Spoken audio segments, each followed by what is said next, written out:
한국복음서원은 미국 복음주의 출판사 협의회인 ECPA의 정회원이자 투표권 행사 멤버인 LSM에서 출간한 영적 서적들을 번역, 출판하고 있습니다.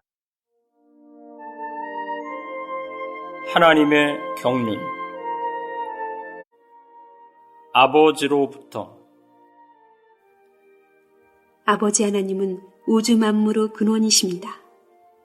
그분은 우리가 볼 수 없고 가까이 할 수 없는 분이십니다. 아버지 하나님은 이처럼 사람이 가까이 할 수 없는 빛에 거하시는데 어떻게 그분께서 우리 안에 들어오실 수 있겠습니까? 어떻게 우리가 보이지 않는 하나님을 볼 수 있습니까? 만일 하나님께서 단지 아버지이시기만 한다면 우리는 그분께 접근할 수 없고 그분께서 우리 안으로 분배되실 길도 없을 것입니다. 그러나 그분의 경륜에 신성한 안배를 통해 하나님은 사람이 볼 수 있고 다가갈 수 있는 분이 되시기 위해 삼일성의 둘째 유격인 그분의 아들 안에 자신을 넣으셨습니다. 이제 아버지의 모든 충만은 아들 안에 거하며 아들을 통해 표현됩니다. 만유의 무한한 근원이신 아버지는 아들 안에서 체험되셨습니다. 이해할 수 없는 하나님께서 이제 하나님의 말씀이신 그리스도 안에서 나타나셨고 보이지 않는 하나님께서 하나님의 형상이신 그리스도 안에서 나타나셨습니다. 그러므로 아들과 아버지는 하나요. 아들은 심지어 아버지라고 불리십니다. 전에는 사람이 아버지를 접촉할 수 없었습니다. 그분을로 하나님이셨고 그분의 본성만 유일하게 신성했습니다. 아버지 안에는 하나님과 사람의 간격을 이어줄 다리가 없었습니다. 그러나 이제 하나님은 아들 안에서 체험되셨을 뿐 아니라 인성 안에서 성육신하셨습니다. 아버지는 아들 안에서 자신의 신성을 인성과 연합하기를 기뻐하셨습니다. 가까이 할 수 없었던 아버지께서 이제 아들의 성육신을 통해 가까이 할 수 있는 분이 되셨습니다. 이로써 사람은 아들을 통해 아버지를 볼 수 있고 만질 수 있으며 아버지와 교통할 수 있게 되었습니다. 우리는 이 관계를 흰 수건에 푸른색 물을 들이는 것에 비유할 수 있습니다. 아버지의 신성이 흰 수건이라면 푸른 염료로 적셔진 손수건은 아들 안에 계신 아버지께서 인성 안에서 성육신하신 것을 나타냅니다. 흰 손수건은 이제 푸른색 손수건이 되었습니다. 푸른색이 흰 손수건에 더해졌듯이 인성이 신성에 더해진 것입니다. 즉 이전에는 떨어져 있던 성분들이 이제 하나가 된 것입니다. 이와 같이 하나님께서 사람 안에 자신을 분배하는 첫 단계는 하나님께서 사람이신 아들 안에서 체현되고 성육신하는 것입니다. 이런 과정을 통해 하나님은 자신을 사람 안에 재생산하셨습니다. 아들 안에. 하나님을 사람 안으로 이끌어오는 둘째 단계는 삼일성의 둘째 유격이신 하나님의 아들을 통해 이루어집니다. 하나님의 경륜의 둘째 단계를 이해하려면 우리는 그리스도께서 어떤 분이신지 알아야 합니다. 그리스도를 구성하는 요소들은 무엇입니까? 어떤 성분들이 함께 결합되어 그리스도를 조성하였습니까? 이 놀라운 인격은 모두 7가지 요소로 구성되어 있고 그중 6가지 요소는 그분의 역사를 통해 더해진 것들입니다. 첫째로 그리스도는 하나님의 신성한 체현이십니다. 그리스도 안에 있는 첫째 요소는 하나님의 신성한 본질이요 본성입니다. 둘째 요소인 그분의 성육신은 그분의 신성과 사람의 인성의 연합입니다. 그리스도는 성육신을 통해 하나님을 사람 안으로 이끌어오셨고 하나님의 신성한 본질을 인성과 연합되게 하셨습니다. 이제 그리스도 안에는 하나님께서 계시며 동시에 사람도 있습니다. 그분의 신성과 인성에 더해진 셋째 요소는 바로 인간 생활입니다. 이 영광스러운 하나님 사람은 이 땅 위에서 33년 반을 사시면서 일상생활에서 매일 일어나는 크고 작은 온갖 것들을 체험하셨습니다. 요한복음은 그리스도께서 하나님의 아들이심을 강조할 뿐 아니라 그분이 피곤하고 배고프며 목마르고 우셨다는 것도 보여주고 있습니다. 그분께서 겪으신 고난들은 일상생활의 한 부분이었으며 그 고난에는 땅에 속한 여러 가지 고통과 문제와 시험과 박해들이 포함됩니다. 넷째 요소는 그분의 죽음의 체험입니다. 그분은 죽음 안으로 내려가셨습니다. 그러나 그분은 죽음 속에 들어가셨을 뿐 아니라 죽음을 통과하셨습니다. 이것은 매우 효능 있는 죽음을 산출하였습니다. 아담의 죽음은 끔찍한 파멸이지만 그리스도의 죽음은 놀랍고도 효능 있는 것입니다. 아담의 죽음은 우리를 사망의 종이 되게 했지만 그리스도의 죽음은 우리를 사망에서 해방시켰습니다. 아담의 타락은 우리 안으로 여러 가지 악한 요소를 가져왔지만 그리스도의 효능 있는 죽음은 우리 안에서 아담의 본성에 속한 모든 요소를 죽이는 능력이 있습니다. 그러므로 그리스도 안에는 신성한 본성과 사람의 본성, 고난의 인생과 죽음의 효능이 있습니다. 그럴 뿐만 아니라 그리스도 안에 세 가지 요소가 더 있습니다. 다섯째 요소는 바로 그분의 부활입니다. 부활하신 후 그리스도는 사람에 속한 것은 다 벗어버리시고 다시 하나님이 되신 것이 아닙니다. 부활하신 후에도 그리스도는 여전히 사람이십니다. 부활 생명의 요소가 그리스도의 인성과 연합되어 사람이신 그리스도께 더해진 것입니다. 그리스도 안에 있는 여섯째 요소는 그분의 승천입니다.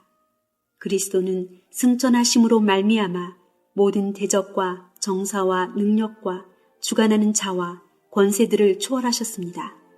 모든 것이 그분의 발밑에 있습니다.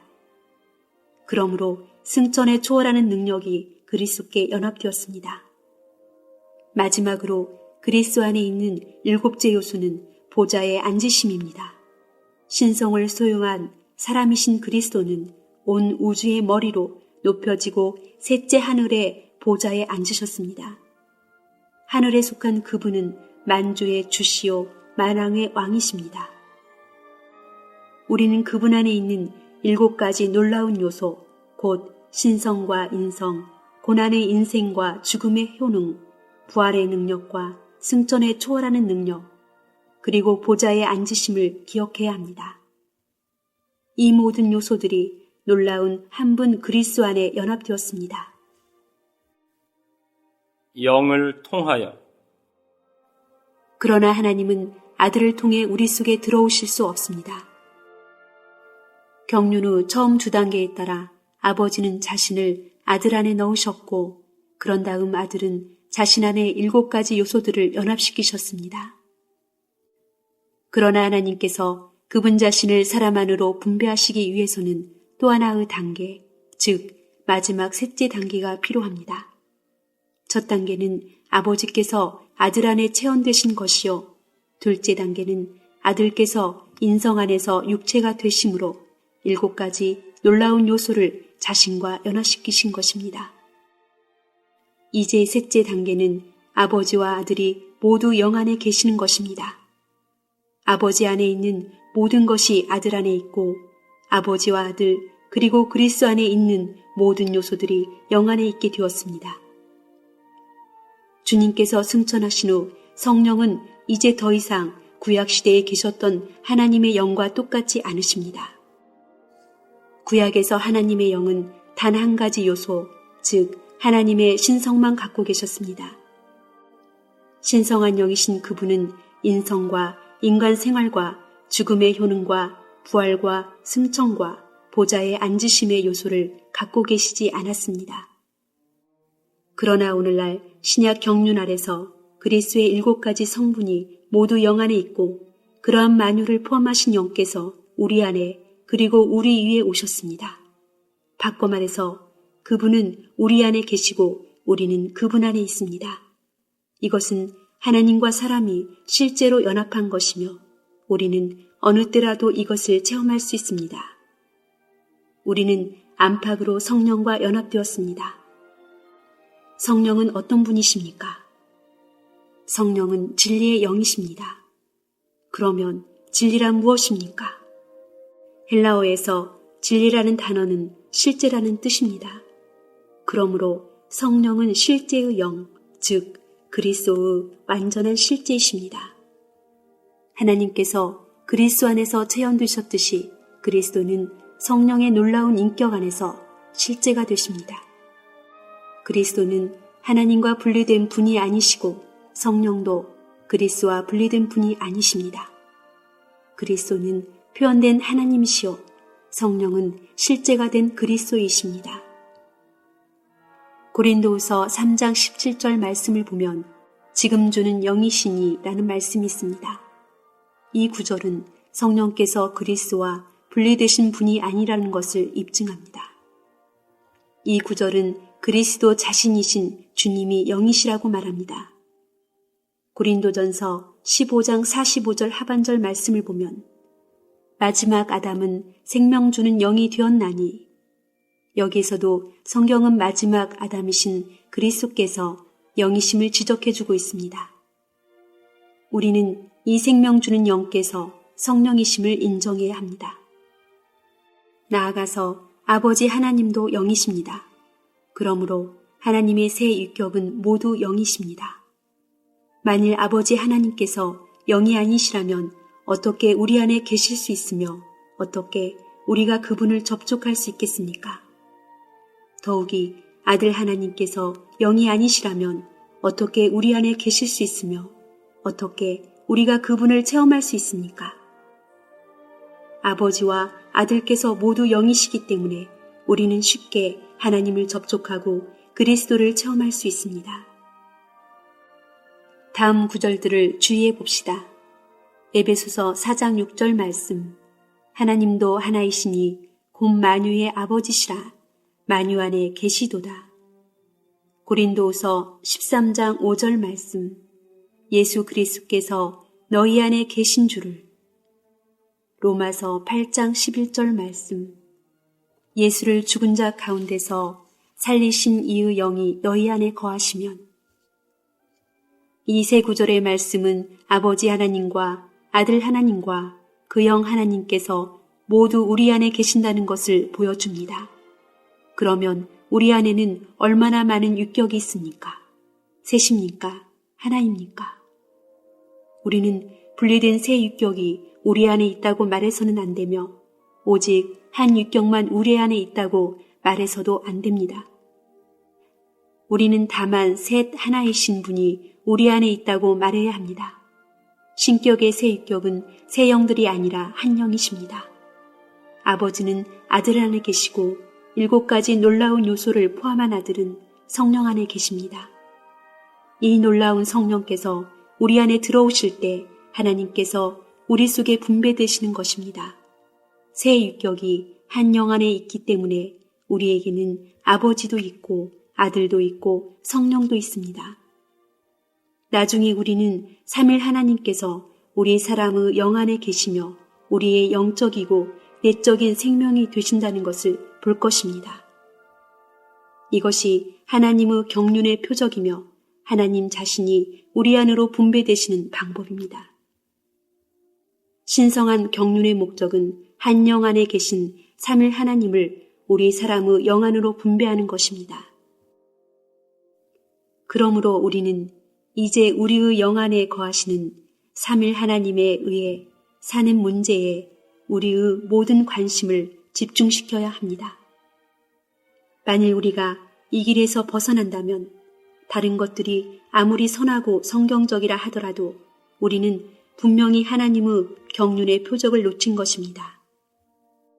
오늘날 주님은 그분의 자녀들을 그분의 신성한 경륜의 이 표적에 되돌아오게 하심으로 그들을 회복시키고 계십니다. 오 주님만이 내 생명, 나에게 모든 것 되니 참 친절하고 편리해 영원히 쓰고도 남네. 오 주님만이 나에게 필요한 공급 되시니 참 완전하고 풍족해 내 영을 사용할 때에 주 내게 기름 부으며 인도해 날 도우시니 주 능력으로 내 약함 변하여 강함이 되네. 영 안에 율법 생명률 내 생활 자유케 하며 주 주신 풍성 실제로 내 온몸 충만케 하네. 주 나와 한영됨으로 영원히 거리가 없네. 이 같은 거룩한 연결 무엇과 비할 수 없네. 오 주는 생명 주는 영 참 친근하시니 주 아는 사람 그를 좋아해 항상 새롭네.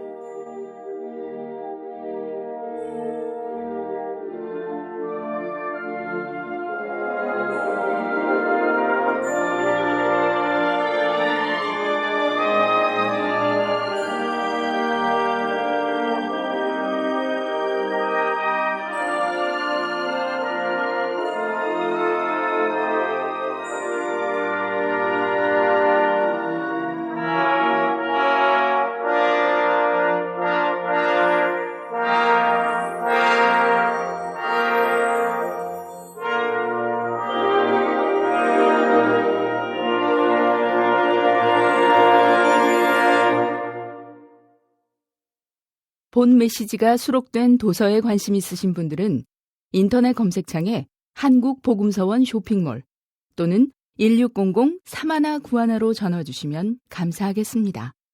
리디북스에서 전자책으로도 구입이 가능합니다.